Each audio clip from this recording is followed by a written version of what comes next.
లేదు, దానికి లేబులింగ్ అవసరం లేని ప్రొడక్ట్ నేను.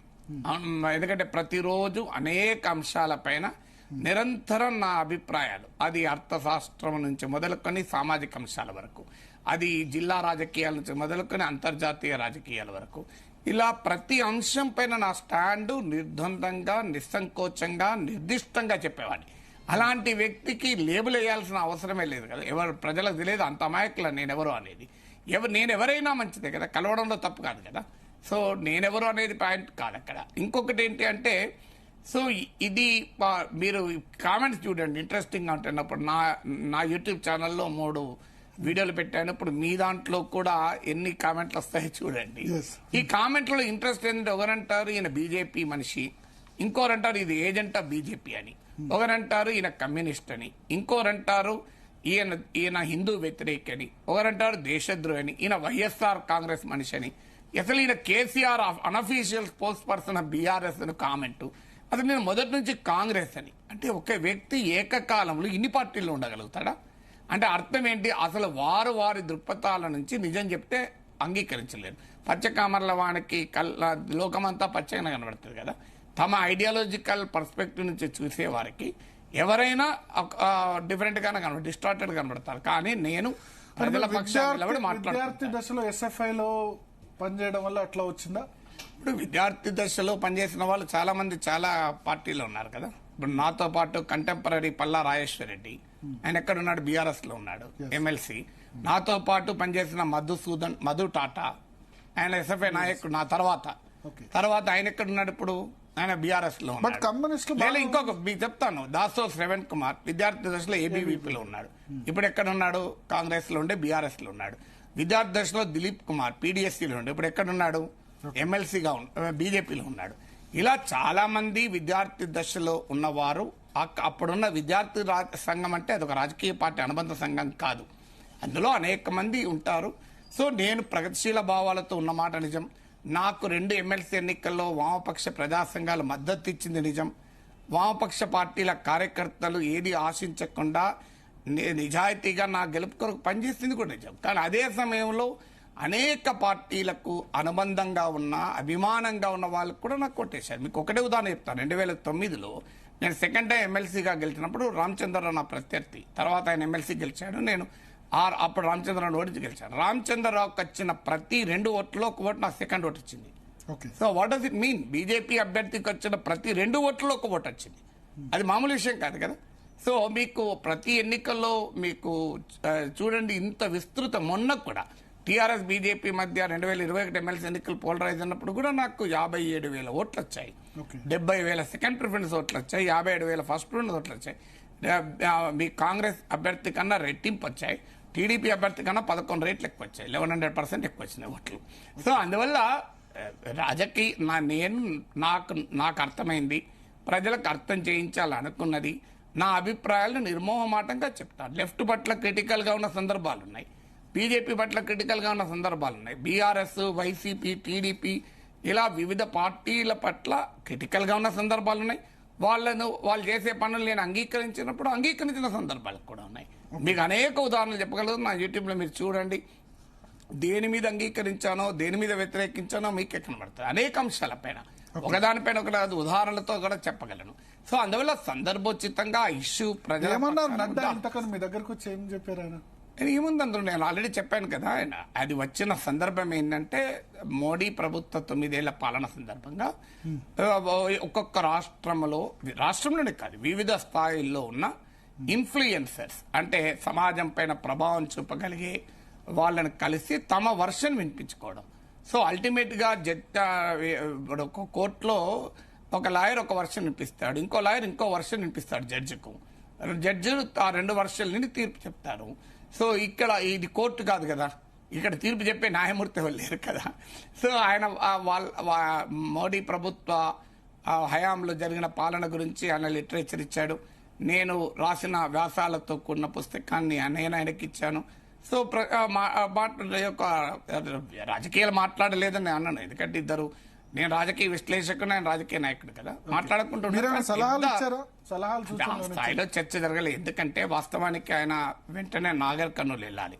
అప్పటికే మేఘావృతమై ఉంది, హెలికాప్టర్ ప్రయాణం రిస్క్తో కూడుకున్నది కదా.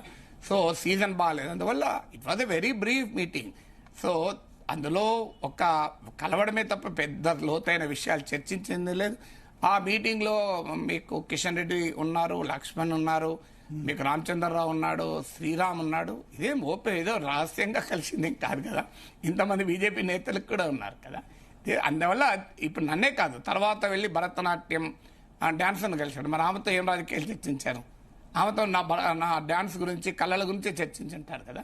సో దిస్ ఈజ్ నేను ఇంకొక విషయం కూడా చెప్పేది, మీకు కూడా తెలుసు, మీ ద్వారా ప్రజలకు తెలవాల్సింది. నేను ఐఎమ్ ఏ పొలిటికల్ జర్నలిస్ట్. రాజకీయాలను విశ్లేషించేది పేపర్లు విశ్లేషిస్తామా? అనేక పార్టీల రాజకీయ నాయకులు మా ఇంటికి వస్తుంటారు.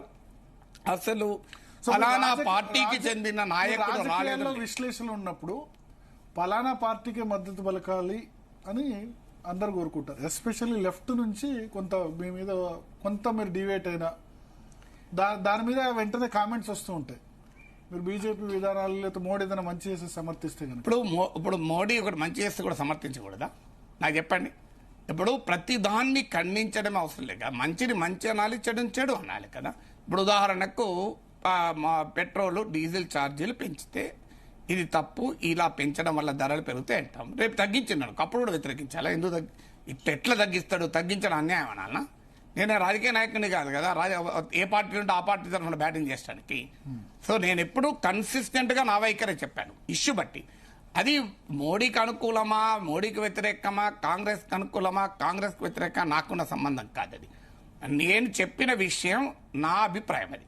సో ఉదాహరణకు మీకు పెట్రోల్ డీజిల్ ఛార్జీలే ఉంది, అది కాంగ్రెస్ ప్రభుత్వం పెంచినప్పుడు ప్రశ్నించాను, అప్పుడు బీజేపీ వాళ్ళు నన్ను సమర్థించారు. ప్రొఫెసర్ నాగేశ్వర్ గారు చెప్తున్నాను చూడండి అని. మోడీ ప్రభుత్వం పెంచినప్పుడు కూడా వ్యతిరేకించాను. సో అప్పుడు కాంగ్రెస్ వాళ్ళు సమర్థించుతున్నారు ఇప్పుడు. సో నేను అప్పుడైనా ఇప్పుడైనా పెట్రోల్ ఛార్జీలపైన నా వైఖరి ఒకటే. సో వైఖరి మారింది రాజకీయ పార్టీలకు, నాకు కాదు కదా. సో ఇప్పుడు ఉదాహరణకు న్యూ ఎడ్యుకేషన్ పాలసీలో మార్నింగ్ అల్పాహారం కూడా ఇవ్వాలని ప్రతిపాదించారు మోడీ ప్రభుత్వ న్యూ ఎడ్యుకేషన్. నేను ఎందుకు వ్యతిరేకించాలి? మార్నింగ్ ఇవ్వకూడదు, పిల్లలకు మార్నింగ్ టిఫిన్ ఎందుకు పెట్టడం అన్న. కానీ దాన్ని అమలు చేయనప్పుడు విమర్శించాను, ప్రతిపాదించినప్పుడు సమర్థించాను ఒకే అంశం పైన. ఇట్లా నేను వందల ఉదాహరణలు చెప్పగలను. ఇప్పుడు బాలాకోట్లో స్ట్రైక్స్ జరిగినాయి, సర్జికల్ స్ట్రైక్ జరిగినాయి. సో పాకిస్తాన్ లోపలికి వెళ్ళి మన ఇండియన్ ఎయిర్ ఫోర్స్ తీవ్రవాదుల ట్రైనింగ్ ఫెసిలిటీని ధ్వంసం చేశారు. ఒక భారతీయునిగా నేను దాన్ని సమర్థిస్తాను. ఎందుకంటే మన దేశంపైకి తీవ్రవాదం ముందు రెచ్చగొడుతుంటే should I support it. So ఖచ్చితంగా అయితే అదే సమయంలో అనేక ఇష్యూస్ పైన నేను కాశ్మీర్లో ఆర్టికల్ 370 రద్దు మీద నేను అనేక ప్రశ్నలు కూడా రైజ్ చేశాను. మరి దాన్ని అప్పుడు నన్ను దేశద్రోహి అన్నారు. బాలాకోట్ స్ట్రైక్ సమర్థించినప్పుడు నేను దేశభక్తున్నయ్యాను. సో ఇలా వారి వైఖరులతో నాకు సంబంధం లేదు. నేను మాట్లాడతాను. కొద్దిమంది ఈ మీరు కలిసిన వీడియో పట్ల కొద్దిమంది కామెంట్ చేశారు. ఓకే, నేను వాళ్ళ పేర్లతో సహా చదివి వినిపిస్తాను. చాలా మంది డౌట్స్ వ్యక్తం చేశారు. శ్యామ్ ఆర్టీ ఏమన్నానంటే, నాగేశ్వర్ గారు ఈ మధ్య బత్తాయిల భజన చేయడం మొదలుపెట్టారు. బత్తాయిలు అంటే సోషల్ మీడియాలో బీజేపీని సపోర్ట్ చేసే వాళ్ళు బత్తాయిలు అని పరిభాషతో చెప్తున్నారు. అంటే నాగేశ్వర్ ఏ విషయం మీద సపోర్ట్? ఆయన వాయిస్ లో తేడా వచ్చింది, ఆలోచనలో తేడా వచ్చింది. ప్రభుత్వంలో చెడును విమర్శించడం కొద్దిగా తగ్గించేస్తున్నారు. ప్రభుత్వంలో చెడు ఉన్నప్పుడు ఏ చెడును విమర్శించలేదో చెప్పితే నేను దాని మీద ఆన్సర్ చేయగలను. కానీ మంచి చేసినప్పుడు కూడా విమర్శించే అలవాటు నాకు లేదు. అది ఏ పార్టీ చేసినా అలవాటు లేదు. ఇప్పుడు సమస్య ఎక్కడ వస్తుందంటే, మంకీ బాత్ని ఈయన సక్సెస్ అయింది అన్నాడు, అప్పుడే అర్థమైంది నేను బీజేపీ మంకీ బాత్ ఫెయిల్ అయింది అన్నా నేను. టీఆర్ఎస్ సోషల్ మీడియాలో కూడా ఇది వచ్చింది. మంకీ బాత్ సమర్థించినప్పుడే మంకీ బాత్ ను సమర్థించలే, monkey bath was wonderful success అన్నాను. మరి వండర్ఫుల్ సక్సెస్ కాలేదా? మంకీ బాత్ ఫెయిల్ అయిందా? భరత్ నాకు చెప్పండి. అది ఎట్లా అబద్ధం ఆడాలా? నేను ఇప్పుడు మంకీ బాత్ ను కోట్లాది మంది చూశారు, అవునా కదా? చూసి దాన్ని నేను అబద్ధం ఆడాలి. అయితే ప్రెస్ కాన్ఫరెన్సెస్ పెట్టకుండా కేవలం రేడియోలో మాత్రం వన్ సైడ్ వాయిస్ అది కూడా అన్నాను. మంకీ కనీసం ఇంతవరకు మోడీ లైవ్ ప్రెస్ కాన్ఫరెన్స్ ఎప్పుడు పెట్టలేదని అనేక సార్లు విమర్శించాను. ఇదే మంకీ బాత్ లో మీరు ఎందుకు రెస్లర్ల నిరసన పైన మోడీ ఎందుకు మాట్లాడతలేని కూడా అడిగాను.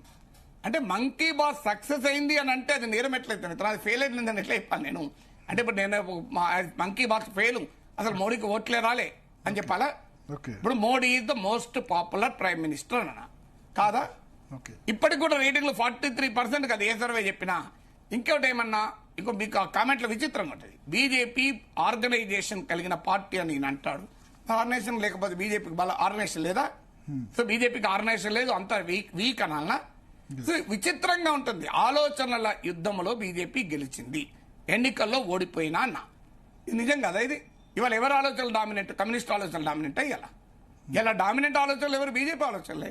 అది రైట్ ఆ రాంగా అనే స్టాండ్ కాదు నేను చెప్పింది. ఆలోచనల యుద్ధంలో బీజేపీ గెలిచింది అన్నాను. ఇలా తప్పే ఉందండి. అంటే ఆలోచనల యుద్ధంలో బీజేపీ గెలిచిందని నిజమే కదా దేశంలో.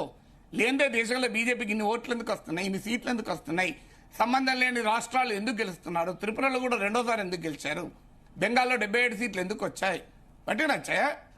అంటే అబద్ధాలు చెప్పడం అనేది నాకు అలవాట్లేదు, ఏదైనా నిజమే చెప్తాను. సో అందువల్ల ఉన్నట్టు చెప్తాను. తెలంగాణ ఉద్యమం వల్ల కేసీఆర్ నాయకత్వం వల్ల తెలంగాణ ఉద్యమం విజయవంతమైంది. ఇదంటే నేను బీఆర్ఎస్ అని అవుతానా? లేలే కేసీఆర్ వల్ల కాలే, అది ఇంకోరి వల్ల అయిందని చెప్పాలా? నాగేశ్వర వల్ల అయింది, భరత్ వల్ల అయిందని చెప్పాలా? ఏ విచిత్రమైన నిజాన్ని నిజంగా ఒప్పుకోవడం తప్పైతుందా? చంద్రబాబు నాయుడు కాలంలో హైదరాబాద్లో ఐటీ పరిశ్రమ బలంగా అభివృద్ధి అయింది. ఇది అబద్ధమా? నేనే కదా, కేటీఆర్ కూడా అన్నాడు కదా. ఇది అన్నంత మాత్రం తెలుగుదేశం బీజేపీలో పాజిటివిటీ ఎందుకు కనిపించలేదు నాగేశ్వర్ కు? ఇప్పుడే కాదు, ఎప్పుడైనా ఎందుకు కనిపిస్తుంది? ఇప్పుడే కాదు, నేను 3 ఏళ్ల కింద కూడా చూడండి, సందర్భం వచ్చినప్పుడు నేను ఇప్పుడు బాలాకోట్ స్ట్రైక్స్ జరిగి ఎన్ని రోజులు అయింది? ఈ 1 మంత్ అయిందా? బాలాకోట్ దాడులు జరిగి 2019కి ముందు కదా మిత్రమా. సో బాలాకోట్ దాడులు అధిక ఉదాహరణ ఇచ్చాను.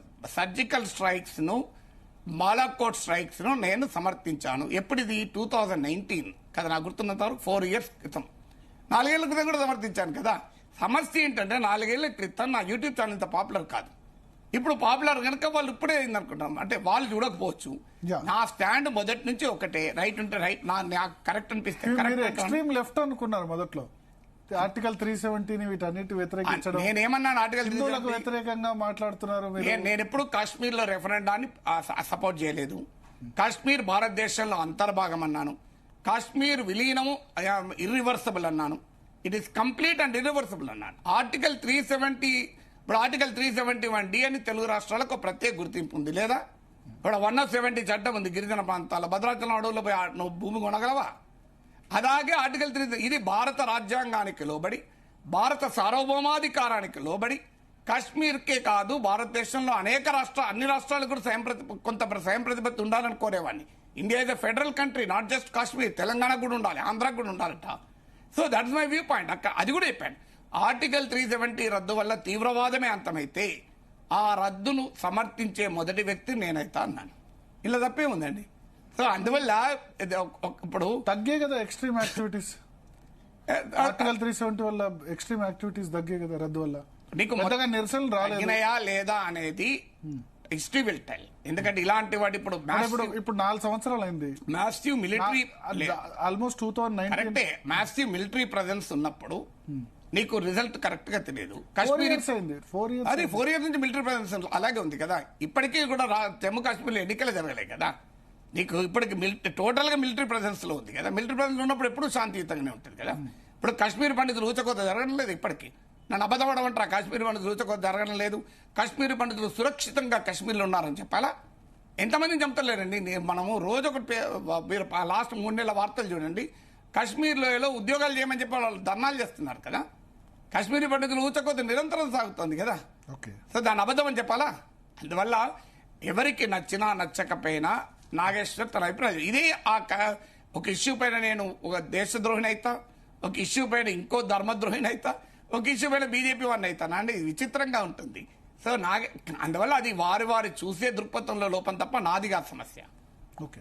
సో ఇంకొకళ్ళు కూడా రాశారు, వెంకటేశ్వర్లు బత్తుల, ప్రొఫెసర్ నాగేశ్వర్ ఆస్తులపైన ఏమన్నా ఈడీని సిబిఐని ఉపయోగిస్తున్నారు, అందుకు భయపడి ఉండొచ్చు. చాలా ఆస్తులు ఉన్నాయి కనుక ఈడీ సిబిఐ వస్తుంది అనుకుంటా. మరి ఎన్ని ఆస్తులు నాకు మీరు గూగుల్లో కొడితే దొరికిపోతుంది కదా. నేను ఎమ్మెల్సీగా కంటెస్ట్ చేసినప్పుడు అఫిడవిట్ ఇచ్చాను కదా, అసెట్స్ అండ్ లయబిలిటీస్ అని. నాగేశ్వర్ ఉస్మానియా యూనివర్సిటీలో ప్రొఫెసర్ రిటైర్మెంట్ దగ్గరనే పోస్తారు. నా జీతం 2,79,000, 2,80,000. 2,80,000 జీతం ఉన్నట్టు సంపాదించుకోలేడా? ఒక ఇల్లు, ఒక అపార్ట్మెంట్ కొనుక్కోలేడా? ఏం మాట్లాడతానండి? సో ఈడీ సిబిఐ నా మీదకి వస్తే వాళ్లకు ఆ విమాన ఛార్జీలు కూడా వేస్ట్ అవుతాయి. అది ఎవడో రానియండి, ఏం అభ్యంతరం. సో దానికి నా ఆస్తులు ఉన్నాయేంటి, దానికి విచారణ జరిపితే జరిపినాయండి. అట్లా భయపడితే పబ్లిక్ లైఫ్ లో ఉండం కదా. ఎవరైనా ఏమైనా చేసుకోండి, ఇది ఓపెన్ గా తెరిచిన పుస్తకం. ఏముంది అందులో? నాకున్నది ఇవాళ ఒక సర్పంచ్కి ఉన్న ఆస్తులు కూడా బహుశా హైదరాబాద్ చుట్టుపక్కల ప్రాంతాల్లో రియల్ ఎస్టేట్ వ్యాపారం చేసే సర్పంచ్కి నాకన్నా అనేక రేట్లు ఎక్కువ వస్తుంటుంది. నేను ఉస్మాన్ సిటీలో 35 ఏళ్ళుగా ప్రొఫెసర్. మామూలు విషయం 35 ఎటువంటి లాభం చూసుకోకుండానే మీ ఇంటికి వచ్చారని ఇంకోళ్ళు కామెంట్ చేశారు. అది బీజేపీ నాయకులు అడగండి ఏ లాభం చేసుకొని వచ్చారు, నేను ఎట్లా చెప్పగలుగుతాను? మీకు లాభం ఉందో వాళ్ళు కలవడం వల్ల మిమ్మల్ని కూడా ప్రమోట్ చేసినట్టు కదా. సో అది బీజేపీ నాయకులు కొంతమంది అట్లా అంటున్నారు, కొంతమంది ఇట్లా అంటున్నారు. వాళ్ళే చెప్పాలి, నేను కాదు కదా. ఇది లాభ నష్టం